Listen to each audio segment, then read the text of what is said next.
And welcome in Late Kick is Live. It is Sunday night, November 20th, year of our Lord 2022. You should have known. You should have known the moment those casuals told you this would be a boring weekend. You should have known exactly what was coming. You didn't know where it was coming, but you knew it was coming. Why? Because we don't suffer from the same amnesia the rest of the college football public apparently suffers from, and we know how this thing works. We are jam-packed. We are high atop a victorious downtown Nashville, Tennessee. Why? Because one of the hottest teams in college football resides like 4 or 5 blocks down the road. It's Dorvember. Check those calendars, friends. It is and has been for 2 weeks now, Dorvember.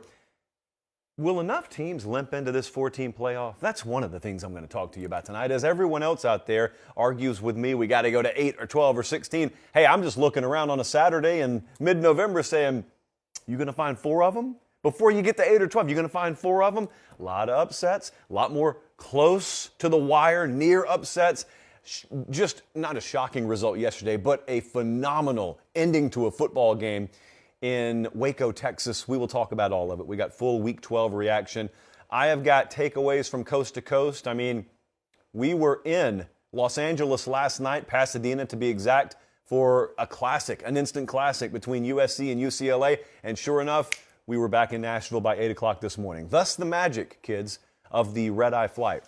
However, they call it a red-eye for a reason, because no one around here has slept. So we have got our trusty chalice of supremacy with the questionable orange liquid, and it alone will power us through the rest of this show. They're watching us in Myrtle Beach, South Carolina, Chula Vista, California, Rochester, Minnesota, Tallahassee, Florida. Notice something different about the channel here on YouTube? Yes, shortly after the show Thursday night, we hit 150,000 subs. So I don't have that cover 3 Chip Patterson confetti to rain down all over us, but just imagine confetti raining down. Maybe you're in your bedroom, and I don't know what the confetti was doing there to begin with. That's your business, not mine, but we're multi-purposing your bedroom confetti because we got 150K subs. If you're driving around listening to the podcast tomorrow, a little less conspicuous, confetti in the truck. Appreciate you guys, because we probably no one actually here ever planned on getting to that point this soon. So now you know what my end of the bargain is. I've got to fulfill on whatever you come up with as your own prize. So I'm going to listen to you for a few days, figure out amongst yourselves over in the corner, figure out what you want. I told you my idea would be for you to come up with some collaborative effort that we could do over December, but that's my idea. You choose whatever you want. And then if we find some consensus amongst the mob, then we'll roll with that as long as it's within reason. Like, you know, if you want me to give away the company's money, okay, it's their money, not my money. But let's figure it out. I'm going to give you a little while, no rush. But thank you so much for that. Now, I guess the drive to 200K has begun. We'll just up the value of the prize every time. This is going to be a tough opening to the show for some of us, especially around here. But we got to do it, okay? So, Colin, earmuff yourself as you punch the show in there. South Carolina just splattered Tennessee last night. 63-38 was the final score here. So let's hit the rewind button, as we often do on this program, and let's go back to, what do you want to say, Thursday, Friday, whatever. Let's go back to Friday morning. You and I go out, favorite coffee shop on the corner, Main Street, and we get ourselves a nice cup of coffee. Maybe you get a bagel, maybe you get some cinnamon toast, and I tell you, hey, I got something you need to know. Lean in. I've already seen how this game plays out. I've got the final score. Do you want the final score? You say, yeah, I want the final score. Well, the final score is 63-38. And you say, that sounds about right. That's, you know, these two teams, Tennessee's really explosive, and if they're scoring that much, they don't really care how much South Carolina, and then shh, I just put my index finger over your lips and I say, finish your muffin. I told you it's 63-38. I didn't tell you who was hanging 63, though. And then you look at me and you go, no, surely not the team that failed to score an offensive point a week ago against Florida. Surely that's not the team that's getting over halfway to 100. Well, yes, it is. Yes, it is. There are some very, very violent numbers being shown currently on the screen there. This was a landmark win. You know the rule around here. We talk about the winners first. And the winner definitively in this matchup, South Carolina. I'm going to acknowledge that this was a really, really big win for Shane Beamer and company. It was, but I need you to meet me halfway. Okay, we got to barter here a little bit. I need you to acknowledge, as I talk about how big this win was for you guys, that none of you expected it. I have the DMs to prove it. Some of your very, very high-profile public figures up there were kind of sort of on record going into game week about talking about how bad the score was going to be. And look, Tennessee did put up a big number. It didn't matter because there was no shot they were keeping up with you. Spencer Rattler essentially played the brand of football that got everyone excited when he was coming out of high school and then got everyone re-excited when he was transferring from Oklahoma to South Carolina. But a lot of you thought they'd get smashed. I'm right there with you, to the point where when we were formatting the Thursday night show, Colin, you remember this? You and I looked at this Tennessee-South Carolina game and said, do we put it in the upset alert segment? And I voted no. I voted no. Why? I didn't think there was a shot. I just didn't. This is the most bizarre, mind-jarring outcome that I've seen in a long time. Understand what we witnessed. We witnessed a multi-touchdown, like a 3-touchdown favorite, lose by 25, just out of nowhere. Tennessee lost to Georgia and had gotten themselves right back up off the deck. South Carolina played horrifically a week before, which goes to show you what Meemaw said once upon a time still carries every bit as much weight today as it did when she first said it. And that is, nothing about November has to make sense. Nothing in college football in November has to make sense. It just is. It wasn't even just this game yesterday. There was a lot of stuff all around the country that didn't make sense unless you understand that it doesn't have to make sense. 35 first downs for South Carolina. These are the game drives versus Tennessee. Leave this up for a second because it's going to take me a second to read it, Colin. This is going to jolt you if you're driving around listening on podcast. These were the drives for the Gamecocks. Touchdown, touchdown, touchdown, touchdown, touchdown. Then they ran out of time. They had to go to the locker room for a little while. Then they came out cold and they had to punt. Then they get back on track. Touchdown, touchdown, touchdown, touchdown, end of game.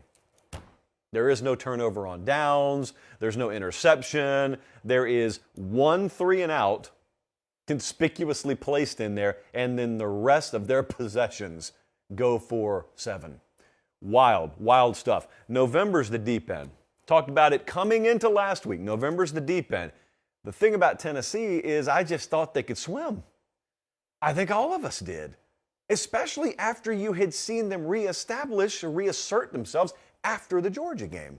So South Carolina's sitting up there, and they're in the most wounded of wounded animal modes.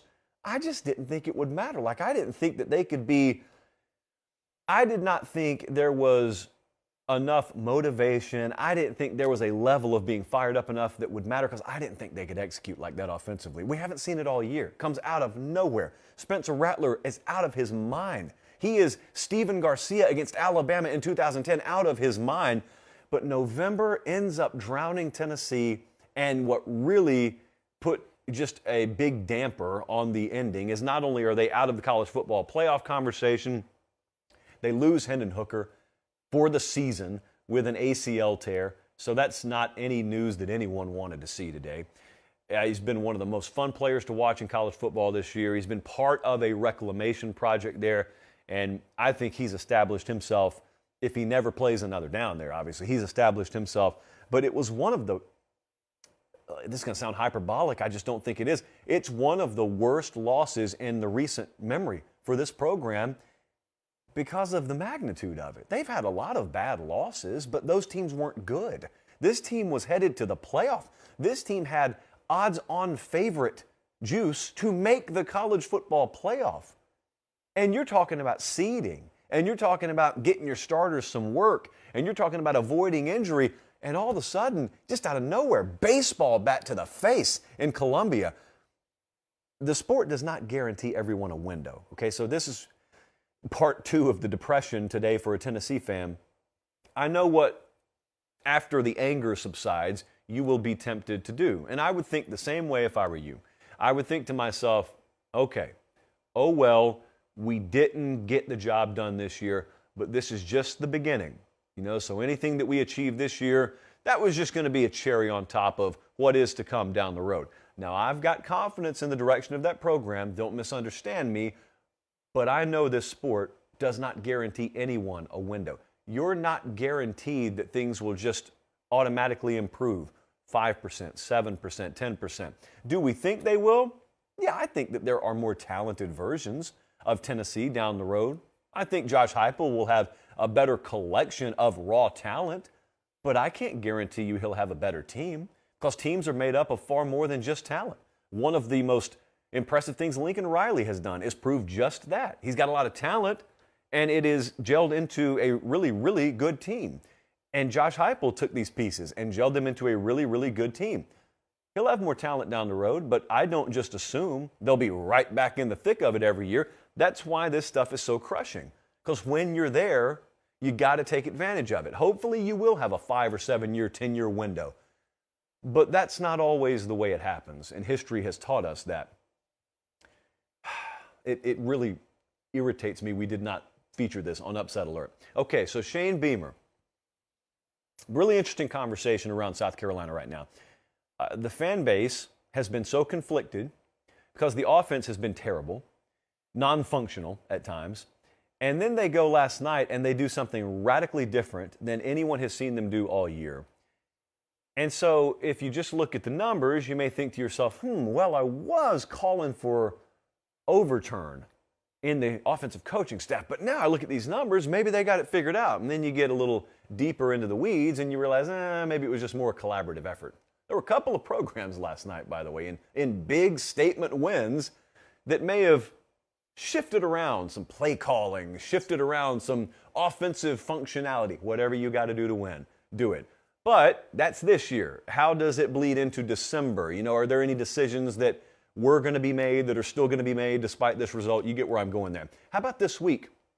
Tennessee, without Hendon Hooker, remember that, is on the road. Who do they play at the worst possible time?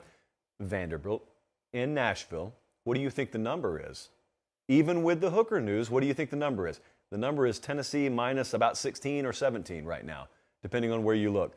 Meanwhile, South Carolina goes to Clemson, and Clemson's favored by 2 touchdowns. Careful, careful. You don't have to bet that right now. It's okay. You can think about it a little while because the chum is in the water. Let someone else come swimming up first. Just bide your time a little bit. Let's see how the market plays out this week. I'm not moving on either one of those games. I know where the temptation will be. I'm not moving on either one of them. Speaking of movement, man, a lot of you moved yesterday in West Virginia and down in Tampa, down in the Florida area. We opened 2 new Academy Sports and Outdoors locations yesterday, and I have got a mountain of submissions to sift through. I've already awarded a few Chali of Supremacy. I've given out about 4 or 5, and I got at least 5 more to give out. The rule around here is if you prove that you go to one of the new grand openings and you submit proof to us, you are in the running for one of those bad boys, a Chalice of Supremacy. And man, you guys flooded them yesterday. I don't know who got more foot traffic, and we'll wait to get the numbers. I'm going to go meet with them tomorrow, actually. I got to fly down to Houston in the morning. Get to fly down to Houston, and we'll be in College Station the next 2 days. But yeah, they were impressed, and I was impressed. So Academy Sports and Outdoors, your one-stop shop for all of your life's needs. I had one of you hit me up from Ohio today, and you said, I love the inclusion of Academy. I love that they make the show free for me, but I don't have an Academy here. While that's true, you do have one of those, and I am tapping on my laptop. Or you got one of these, maybe not an iJosh, but you've got an iPhone or a cellular device with internet access at the very least, academy.com. That's it, and that's all. Boom, your one-stop shop. And you would just be fascinated at what you can find on there that you never were raised to believe you could find at a mere sporting goods store. Well, it's more than just a sporting goods store. And those of us who frequent the place know that. I want you to know it too. And I want you to know it not only because of that, but because they make everything you see here possible. We are lifelong partners, I hope, at this point with Academy Sports and Outdoors. All right, let's continue to roll. I got to tell you, man, this next game, the chill bump on the spine, the hair on the back of your neck standing up, it accomplished all of it. TCU 29, Baylor 28. How in the world did Sonny Dykes' team figure out a way to win this? But that's not the question a lot of you were asking heading into Saturday, was it? No, the familiar refrain later in the week last week, As this number ticked down from 3, it was 2.5. How?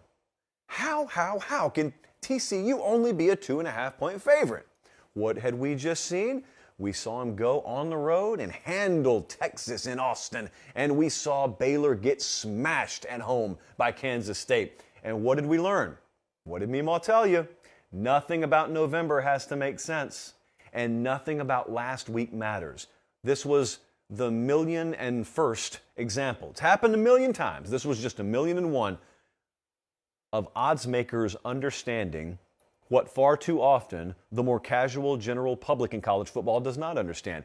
Last week just doesn't matter. People get so caught up in the more merit-based thinking, the more merit-based concept, which is fine, that's what rankings are, of we got to go by what we just most recently saw. Meanwhile, odds makers, they've got a set of numbers that constitute a team, and then you just got one little result last week. That's not enough to move them off their opinion of a team.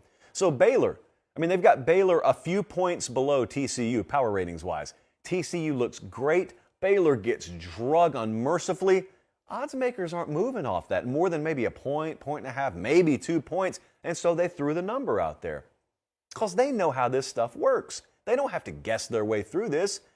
And what's funny is the amnesia that sets in. It's permanent. It happens every time. Because there were a ton of folks on TCU yesterday, and you thought they were going down there and they were just going to roll Baylor, and that was not the case. But you know what they did do? They found a way to win. And if you watched this game, you saw them down 8, I think they were.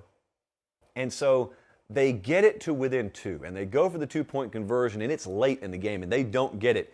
And they get the ball back, they get in field goal range, and this sequence here, with no timeouts, can't spike it because it's 4th down. They're like 6, 5, 4, 3, 2 seconds left, and they go true walk-off field goal. Now, this was the talk of college football yesterday. The final sequence of this game, you're watching it. If you're watching on YouTube, this is how it actually played out.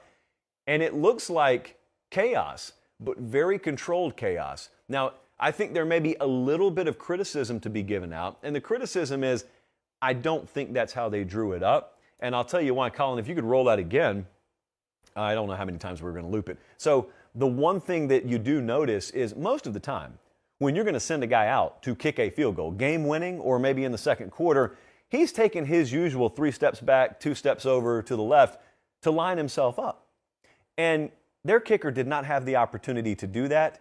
And so when you look at how rushed it was, I'm thinking to myself, no, although they executed it, I'm guessing that they don't want their kicker with their season on the line running out there without so much as the ability to do more than set himself. He didn't get a chance to properly set himself. He literally had a chance to stand still for a second so they could snap the ball.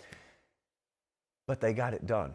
And it was very obvious they had worked on it before. Special teams work in practice is not something that a lot of your local beat writes about, even if they get to witness it, but boy, did it matter there.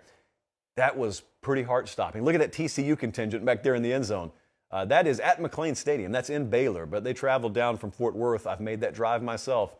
Construction. But they're working on something pretty special in their own right. And there you go. By bubblegum, paperclip, hook or crook, they keep getting the job done. And I came into yesterday morning and I tweeted out a clip that we had done on the show 48 hours earlier about how ridiculous I thought it was, and still do, that the whole talking point, the whole narrative, which is a word I hate, around this team is as long as they go undefeated, then blah, blah, blah. Because I know that wouldn't be the case if it were Oklahoma or Texas. So branding clearly matters here. And yet, we all know one thing. Regardless of how ridiculous that talk is, it is irrelevant as long as they do keep winning. And they kept winning yesterday. So now, what do we look at? You got a season finale against Iowa State, and then you got the Big 12 championship game. Looks like it's going to be Kansas State. I think that's the way that's working out.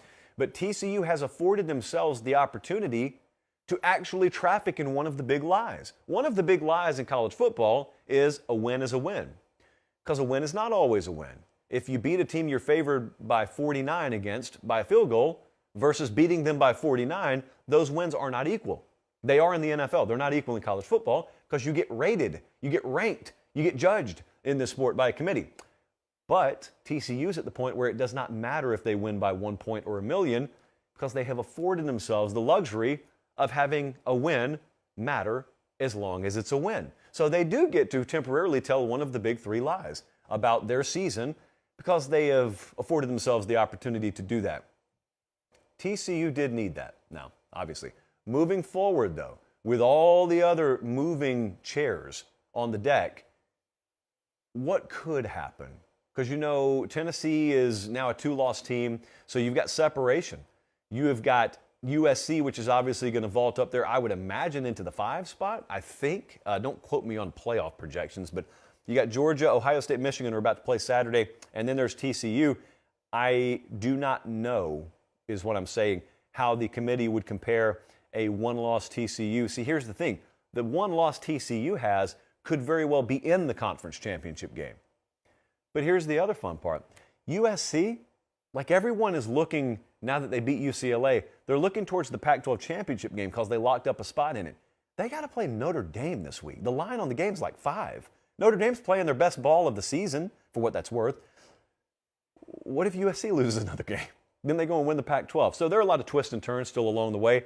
But TCU, man, congratulations. I was at a lobby bar in a Marriott in Los Angeles, and it struck me that the entire crowd there was glued to a TCU Baylor game on an afternoon where the casuals told you, oh, it's going to be a yawn. It's going to be a snoozer of a day. Nah, that lobby went crazy. Neutral fans, I mean, just fans that either don't know how to spell college football, they care about it so little, or maybe they're USC or UCLA. It was just a great finish, just a very, very climactic finish. So congratulations to Sonny Dykes and company. Floresville, Texas is tuned in. Dothan, Alabama, Andover, Maryland also tuned in. Appreciate you guys. And if you are watching live or if you're listening to the replay, just make sure you click the thumbs up button and help us on our road to 200,000 subs. Imagine what'll happen at 200K. I don't know, because I don't even know what you're going to have happen at 150K. It is yet to be determined. USC won a classic last night, 48-45. I was on the sideline for this one at the Rose Bowl. It was not lost on me, a kid from West Central Georgia, what it means to stand on the field of the Rose Bowl. I'll talk about that more in a second. But I've never been able to watch Caleb Williams from field level, and now I have. And I get what the big deal is. It wasn't shocking. I've seen him on TV many, many times. But they are right. I've heard a few scouting types say, boy, the ball comes out of his hand different when you're standing on the field. And boy, you can so tell how much his subtle movement, sometimes in the pocket, buys just that little extra bit of time. And then when you combine it with the fact that he has a rocket attached to his body in the form of an arm, and he can thread needles in tight windows that most guys wouldn't even attempt to thread, he's an NFL quarterback. He just happens to be playing college football right now. Man, he's really good. He won this game last night for USC. No two ways about it. And remember, they come into this game without Travis Dye. And look, Austin Jones, running back, steps up. I mean, I'll talk about him in a second too. But Caleb Williams, I want you to think about how this game started. UCLA gets a 2-score lead. USC's been down in the red zone twice. They come away with 0 points. So that's the starting point. Like, that's when he really started to go to work. And after that, he went off. And at a certain point, I think it was Joel Klatt. I heard some of the broadcasts. I was going back and forth from the field to the media suite because there's free food in there. That's why. And I heard him say, hey, this is turning into one of those kinds of games where if you punt, you lose. And that ended up pretty much being the case. And Caleb Williams was up to the challenge. Look at these numbers. Career high there in total yards. 503 total yards accounted for. He had 470 through the air, 32 of 43. UCLA just couldn't do enough. And it's a situation where Dorian Thompson-Robinson had good enough numbers except one column, and that's the turnover column. But I don't think what some people realize is USC, like, they've got this ridiculous turnover margin this year, and you may think to yourself, they must be doing something right defensively. And you can credit the defense, but I credit Caleb Williams. I credit Lincoln Riley. I credit the offense, because what happened again last night is you got a team in UCLA into a situation where they knew they had to keep matching points. And even if you're conditioned to that, even if that is the kind of offense that you're comfortable running anyway, it gets uncomfortable when you know you've got to do just a little bit more. And over the span of 4 quarters and multiple possessions, if you can make someone press just a fraction more than they otherwise would be able to, if you make them operate on your terms instead of their terms, eventually what's going to happen is that guy will try and reach for a first down he otherwise wouldn't try and reach for. He'll try and throw a ball that he'd otherwise either tuck and run or throw it away and live to play another down. Why? Because there's pressure being put on him to match you. That's Caleb Williams. He's not on the field. He's not playing safety or corner or anything like that. But make no mistake, you see those turnovers, Caleb Williams and that offense are the primary culprits behind some of the opposition's turnovers. Now, here's the other thing that I want to talk about. We're way, way deep into this season now, and USC is going to play for a Pac-12 championship in year 1 under Lincoln Riley.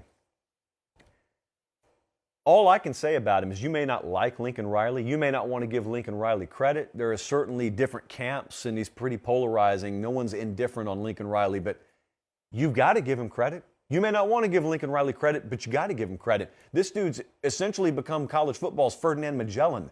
You know, there were a lot of things that were often thought about this sport, kind of like before anyone circumnavigated the globe. There was a thought about what would happen if you fell off the end of the earth. Well, eventually, somebody had to test it out. And what do you know? I didn't get eaten by fire-breathing dragons once I fell off the end of this thing. I just went all the way around it. Voila! Put the globes in the classrooms. Well, Lincoln Riley and all of us for a long time heard that there's really only one way to put together a roster. And you got to recruit, and you got to build those relationships in 9th grade, 10th grade, then you got to foster them, then you got to bring them in, then you got to develop them, and that is tried and true, and it works. But as it turns out, some of the things that were largely accepted as fact out there were not fact when it comes to another way to put together a roster. They were merely theory. Consensus is only a theory until someone tests it. Lincoln Riley tested it. Lincoln Riley tested the notion that you can't just go into the transfer portal and put together a team. That's not the way team building and roster construction works. It's not the way it has worked, friend, but it's absolutely working for him. Now, what I'm not suggesting, nor do I think he would suggest, is this is the way we're going to do it until the end of time. But what I am suggesting is he found a way in year 1 to not look at his administration and his fans and say, give me time, we're going to suck this year, give me time. He didn't do that. He said, if it's okay with everyone, can we try and win now? Can we win this year? Yeah, let's try and win this year. And they're winning this year. Anything they achieve from this point forward is overachievement in my mind. They don't think that way. I think that way about him. Here's what else is happening. Once Magellan did his thing, he wasn't the last. Once Roger Bannister ran that sub 4-minute mile, he wasn't the last. They were the first. Once Lincoln Riley portaled his way to a conference championship game in year 1, he won't be the last. He'll be the first. What are we about to enter? We are entering what could be a pretty crazy hiring cycle. This cycle and cycles to come, you have the usual stuff to keep in mind. Who are we going to go get? Who the OC and DC going to be? Recruiting coordinator? Who are we going to get in here? Strength and conditioning. But you also have that other elephant in the room, and that is how much of our new head coach's roster could be convinced to follow him here? How many of them don't need to be convinced? They'll voluntarily do it. How many kids on other rosters are going to see him come here and all of a sudden put 2 and 2 together and say, the confluence of that guy and that program is attractive enough for me, I'm on my way. Someone else is going to do it. Lincoln Riley is just the blueprint. He's just our Magellan. You don't have to like it. I don't know how liked or hated Magellan was, but I think that you will see begrudgingly a lot of people lean into this way of doing things. You'd be stupid not to. If you're making a change anyway, you'd be dumb not to. Mel Tucker did it last year. So now we have an argument. Now I'm going to have to put up the Twitter poll. College football Magellan. Are we looking at Mel Tucker or are we looking at Lincoln Riley? UCLA is a good team, man. Like, they played Arizona last week. I talked to a couple of their staffers on the field before the game, and I said, do you guys feel like Arizona played you as good as I do? And they said, yeah. Like, we thought we did enough to win. We thought we had them multiple times. And Jaden DeLora just said, no, you don't have us. That's the Arizona quarterback. And they just won. I didn't think less of UCLA after that. I don't think less of them after this game. They have 3 losses now. One of them was last night to a team that could go on to win the Pac-12 championship and go to the playoff. Another one is to Oregon, who could be the team that prevents USC, for all we know, from winning the Pac-12 and going to the playoff. And then the third one was against Arizona that just pulled a South Carolina, basically played out of their mind for one night. It's a good team. 8-3 right now. They go to Cal this week. I think UCLA will win that game. Model loves them this week. I think you're going to see a 9-win team this year, regular season. I think you're going to see a 9-win team, and that's a good year. As for the Rose Bowl, as I told you to start that segment, man, that's a special place. And I was fortunate that I got to see it at pretty full capacity last night. So it wasn't the Rose Bowl game, per se. It's a night game as opposed to a 2 p.m. local time kick, which the Rose Bowl is. But really special place. And if you know me, or you listen to the show or have for any length of time, you know that the travel schedule we choose is not something that we ever just settle into. It doesn't become mundane. It doesn't become a box we just check. Like this stuff, we want to do it. We ask to do it, and we want to go on the road 15 or 16 weeks in a row. Some of them are more special than others only because if you're from where I'm from, in the rural South, the Rose Bowl, you know where it is, and you could point to it on a map, but it's just, it's another galaxy. It exists in another world. And especially if you're from a smaller town, the world can feel that way when you grow up. So I remember being a kid, and when I would see the Rose Bowl on TV, or when I would just see teams playing out west, it just felt so far away. And now that we've elevated the show to the point where we get to go to those places, yeah, it's wonderful. And maybe some people do take that stuff for granted. I don't take it for granted. It was a big deal. I got there early yesterday, number one, because of traffic. Number two, just to soak that in for a few extra minutes. That's not lost on me. So I wanted to tell you guys that because I talked to a number of you there yesterday and echoed that sentiment. So I kind of wanted to say that on the more broad scale here. Which begs the question, with the Every Given Saturday tour having completed a second West Coast trip, where are we going this week? I would try and drum up some mystery and intrigue and excitement here, but I can't. I'm going to show you, we've got the Civil War. They don't call it that anymore for completely and utterly ridiculous reasons, but I am still going to call Oregon at Oregon State the Civil War. We've got Michigan, Ohio State. We got the Iron Bowl, and we've got Notre Dame at USC. Now, that Notre Dame USC game is very enticing, but we just came from Los Angeles, just saw USC yesterday. We have not seen Michigan this year. We have not seen Ohio State this year, and that is about to come to an end because we are headed to Columbus, Ohio. Michigan versus Ohio State, the game, 11-0 versus 11-0 for the first time, I believe, since 2006. And, you know, this deserves an announcement bell. Check the forecast today. Could we approach 50 degrees? Because it did not look that way for the past 48 hours or so. Could we hit the upper 40s or even 50? And grading on the Ohio November curve, that is like the Caribbean in the middle of summer. Fingers crossed. I want nothing to do with the weather I had to endure in Ann Arbor, Michigan last year. I know you guys celebrate that like it's the end of the world.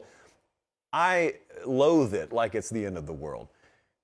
Big Ten football, I love. Big Ten weather, not so much. So we will be, regardless of what the forecast has in store, in Columbus, Ohio. I have not been up there since last year when they splattered Michigan State. So I have yet to see a good game or even a semblance of a good game in Ohio Stadium.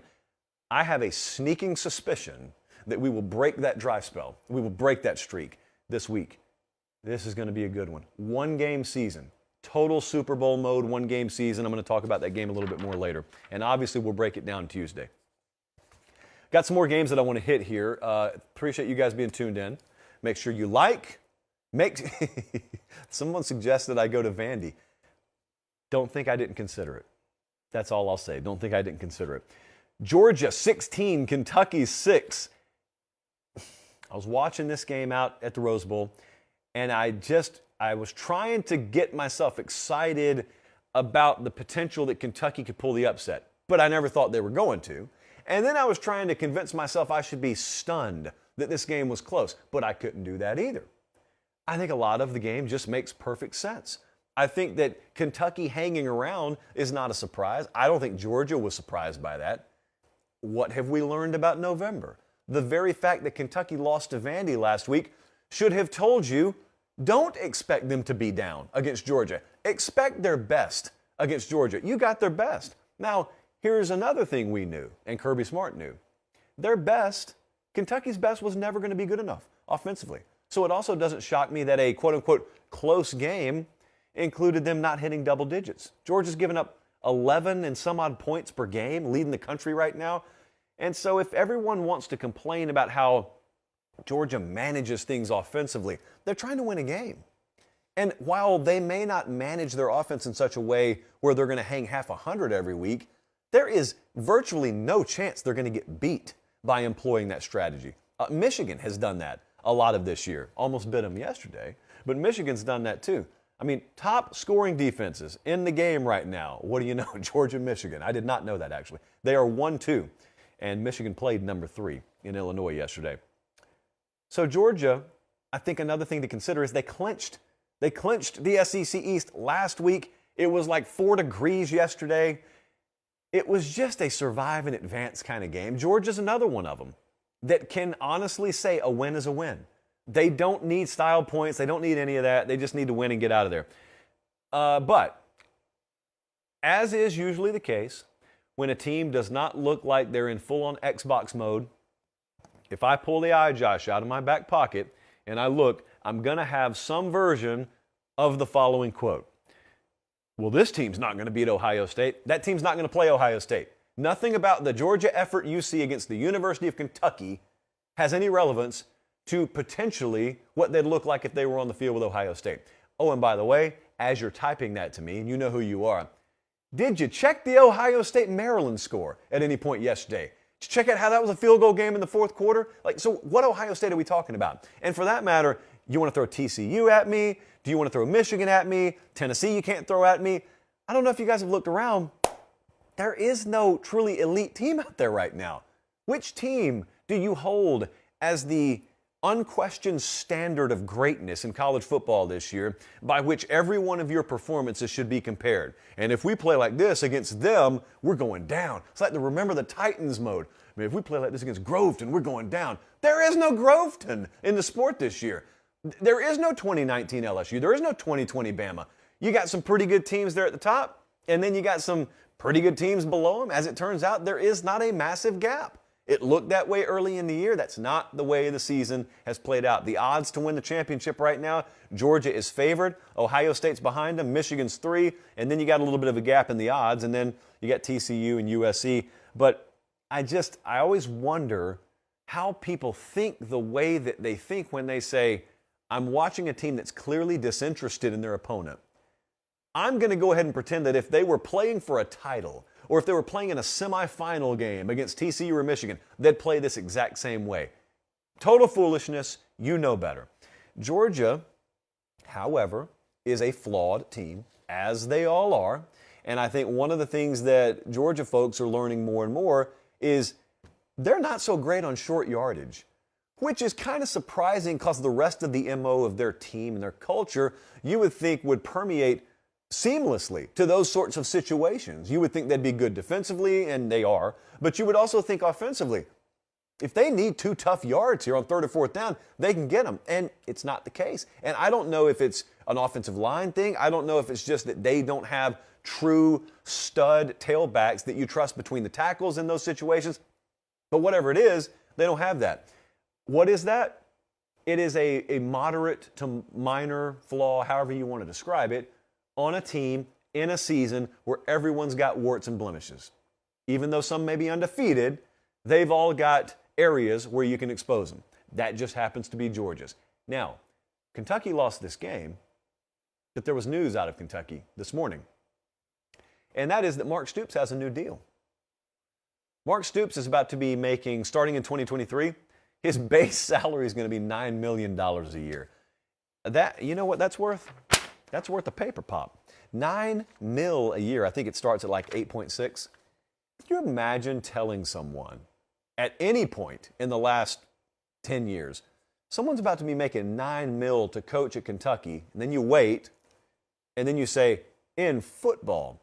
And by the way, this contract does make him the highest paid coach at Kentucky, and that includes Cal. Now, I don't know how many hours Cal's going to allow that to stand, but that is the current situation there. Whew, a lot of money. Lot of money. And meanwhile, it turns out they signed the deal last week. And it looks like, I don't want to put words in anyone's mouth, but it looks like the plan was we'll sign it and then we'll announce it after the Vandy game. Whoops, we just lost the Vandy game. This is not going to go over well. When are we going to announce it? We were competitive against Georgia. To heck with it. Announce it. Just put it out there. Announce it. Because who knows what happens against Louisville. And then we're going to stuck with this thing in our hands that people find out has been there for a month, immunity, and then we look really bad. So transparency is the word of the afternoon in Lexington and surrounding areas. I'm all for it, Mark Stoops. Get what you can get. Oregon had a gut check yesterday. I mean, Oregon may have had the gut check of Saturday. They beat Utah 20-17. The Pac-12 was so good again yesterday. If you're sleeping on the conference, you've slept on some really good football. The Big 12 as well. At this point, I am done doing the work that their commissioners should be doing and selling this product to you. But this one was special for Oregon. Bo Nix ended up playing in this game. We bet Utah because I didn't think Bo Nix was going to play. He ended up playing very obviously less than 100%, less than 90%, 80%. He couldn't run. He couldn't do the things that make him a dynamic quarterback. Point blank, Utah's supposed to win this game. If you say the things I'm about to say out loud, even if you know Bo Nix is going to play, if I tell you Nix is not going to be able to run at all, they didn't even bother calling a lot of the option type stuff that they sometimes run with him because they knew that he was not a threat to run, and Utah would pick up on that after one play if they didn't already pick up on it beforehand. Oregon was under 2.5 yards per carry, so they didn't run the ball as a team effectively. I just took away their identity. I just took away everything that makes them lethal as an offense. Their offensive line was banged up, so they essentially played handcuffed. If I tell you that stuff, oh, and by the way, the team that's coming in is a team that beat you physically to death twice last year, you're not supposed to win that game. And they won the game. And how did they do it? Their defense stepped up when it needed to the most. I told a couple of people today, this was the game I went back and watched before any other game when I got on the plane last night. I couldn't believe their defensive front. In fact, I couldn't believe Oregon's defense, period. I'll get back to that in a second. But I thought they played at an extremely high level. They were disruptive. They never allowed Cam Rising to get comfortable. I think there's a reason why he had 3 picks last night, the Utah quarterback. And I just didn't expect that. And I think you could argue this is the best Oregon's defense has looked all year, and that's kind of what I want to get back to. I'm not here to confirm anything. I'm not in their locker room. I'm not in their coach's box. But there are some interesting theories by some folks who are pretty plugged into the program about, maybe some of the procedural things that could be changing behind the scenes there. I talked about this with the offense at South Carolina. Could it be that the defense at Oregon is operating a little bit differently procedurally today than it was 3 weeks ago, 5 weeks ago, 7 weeks ago? And usually what I mean when I say that is who's calling the plays versus who was calling the plays. Just something to keep in mind. Could be collaborative. I have suspicion that things may have changed there in the last maybe week or in the last 2 weeks, but whatever you did last night, keep doing it because that looked really, really good. How many weeks of gas do you have in the tank? That's a question I always ask this time of year because you can get fooled into buying stock in a lot of teams in October. October is not easy to make it through, but October is infinitely easier to make it through. Many a team has made it through October. Far fewer have been able to navigate the waters in November. They get really rocky. It gets treacherous. The mist sets in. It's unfamiliar territory for a lot of folks, especially if you're a first-year head coach. And so it would have been perfectly understandable after Oregon got beat by Washington last week for them to drop this one, banged up though they were, and just think to themselves, all right, we made it into November. But it turns out we were a team with 10 or 11 weeks of gas when we needed 13 or 14. Nope. They picked themselves right back up. I mean, this was a true gut check for Bo Nix and for the program. And this is a first for them. It's Dan Lanning's first year as a head coach. That staff, it's their first year together up there. And here they are. They're alive way, way later in the season than I think a lot of folks expected them to be. And they're a prime player now. USC is going to be in the Pac-12 championship game. Could they be facing Oregon? We will get that answer. This week, they play Oregon State. I didn't check the number on that game. I'll certainly have it for you Tuesday. Some more added takeaways here, and then I've got 3 early best bets to give you. Ramen Noodle Express is on fire. On fire. Several children had their Christmas paid for, whether they know it or not, over the past couple of weeks. I tell you guys all the time, check your calendar. It does you a load of good to check your calendar. And what do you know? Florida didn't check the calendar yesterday, because if Florida checked the calendar, they would have known it's Dorvember. Kentucky found out the hard way. Florida found out the hard way. It's Dorvember. And sure enough, Vanderbilt 31, Florida 24. We hinted at this last week. We made Vandy one of our very, very early best bets. We were getting 14.5. I responsibly took another unit and put it on the money line. That's right. I did not tell you to do that, because I don't often tell you to go bet 14-point dogs outright. But I did it myself, and it pays off. Box score doesn't have to make sense. November doesn't have to make sense. 35 at kickoff. I just didn't like the prospect of Florida having to go into that. Florida coming off that win against South Carolina last week, which, as it turns out, I'm not going to call it fraudulent, but it certainly doesn't carry as much weight anymore. And so, man, look at the total yards. If you go 445 to 283, you're supposed to win the game. But if you run the ball 45 with Anthony Richardson, maybe you don't win the game. And that's how it turned out. Vanderbilt clearly overachieving. Vanderbilt has felt good for about the past 4 or 5 weeks, but they didn't have the wins to show for it. And now finally they got the Kentucky win, they got the Florida win, and now they play Tennessee this week. And like I said, the line on that game is about 16 or 17, depending on where you look. Florida is a 9.5-point dog against FSU. We will have eyes on both of those games, obviously. This next game, man, this one kind of took me by surprise. I got to be real. Michigan squeaked by Illinois, 19-17. Now, hats off, because they found a way. Man, almost got stuck in my throat. They found a way to win, and they're 11-0 now. First time since 06. There we go. I think I got it, Colin.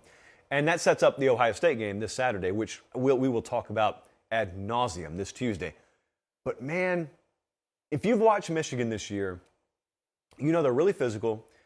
They have not developed, frankly, the passing game I thought they'd develop. I thought that receiver group was going to be a group that evolved and grew throughout the year, and they were going to be a force to be reckoned with by the stretch run. And they're just not.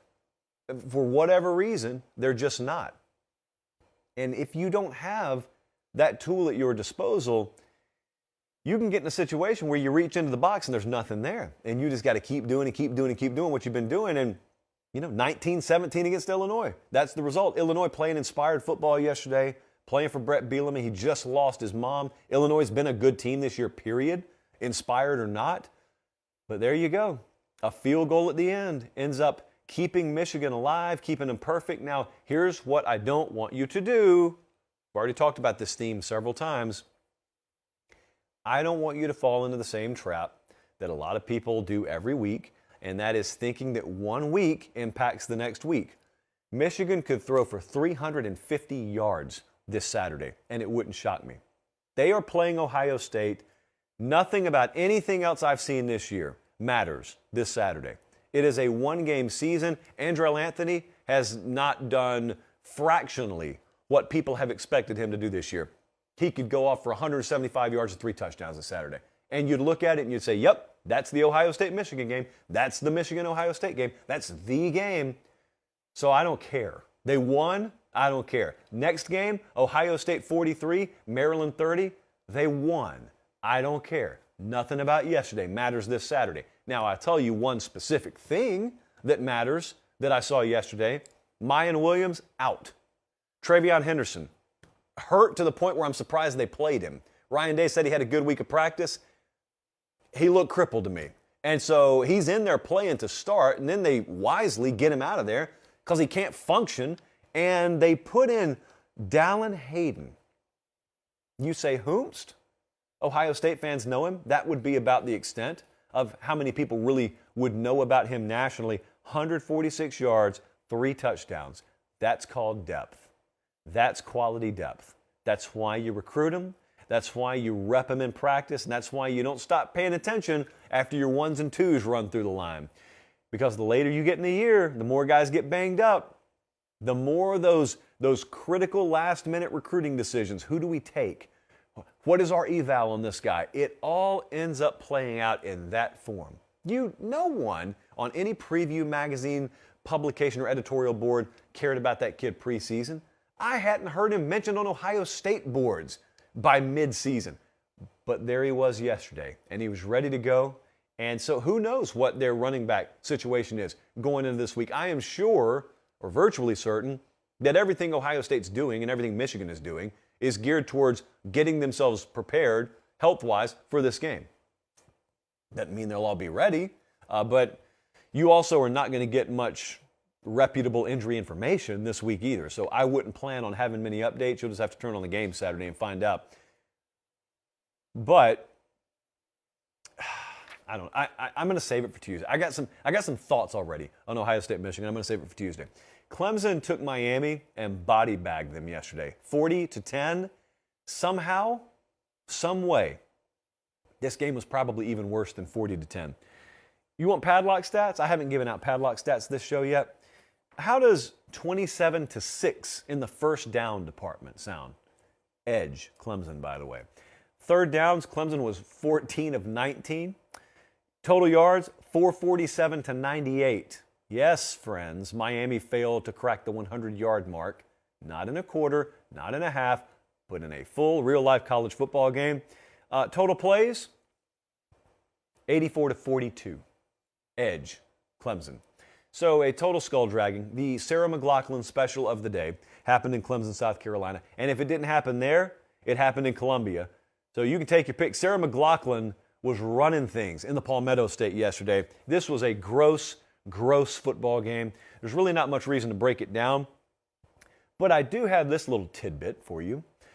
A testament to Dabo Swinney there. You know, I'm told the program's falling off. I'm told that. I'm not saying that. Need I remind you, no member of Clemson's roster has lost a home game in their careers. I'm going to repeat that. No member of Clemson's roster has lost a home game their entire career. Or, alternately put, that's getting the job done. Arkansas finally played with a healthy quarterback. And you know what's shocking?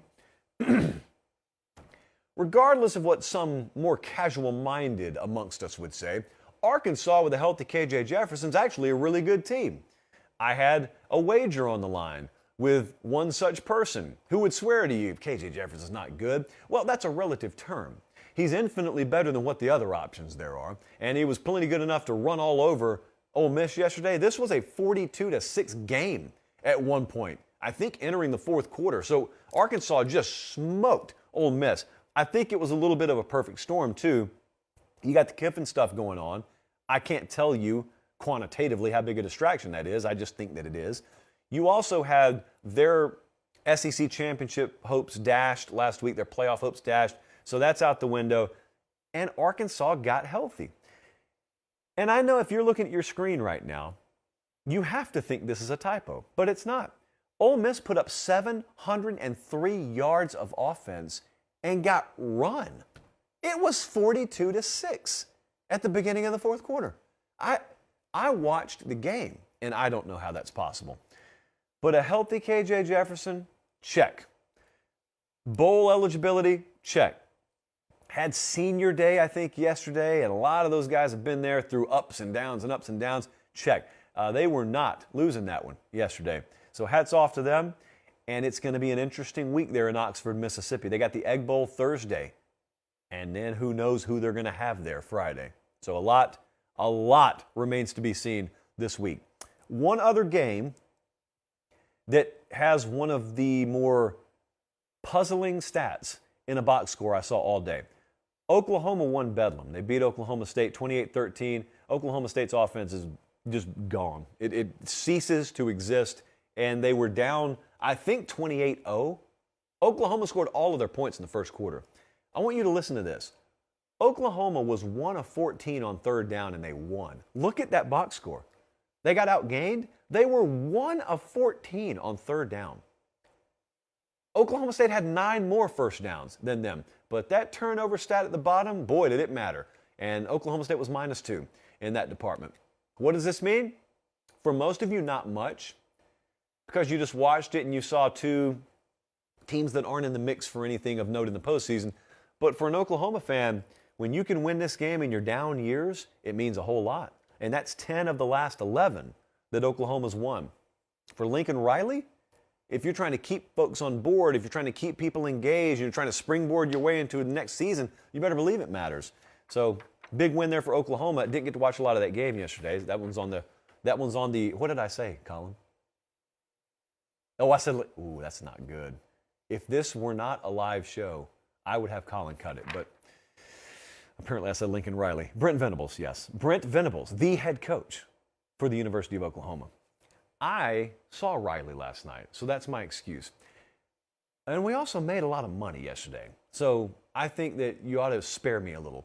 We've got 3 best bets to put on the Ramen Noodle Express here, and I got to do you a favor right quick, because we are nothing if not ethical around here. I got to make sure that one of these numbers is available. Yes, it is. DraftKings, Caesars, yes. Okay, so Ohio -7 is our first one. That's a Maction game. That is on Tuesday, I believe. Yeah, Tuesday, 6 p.m. Central, or maybe at Eastern. Check the time. That's a Tuesday game, Ohio State or Ohio -7. Coastal Carolina at +14, and let me make sure on this one. Yes, +14, still widely available. They're playing James Madison. And lastly, it's that time of decade, Lance. We are betting on Rutgers in a football game. Rutgers +14 against Maryland. That is also widely available. So Rutgers +14, Coastal Carolina +14, and Ohio -7.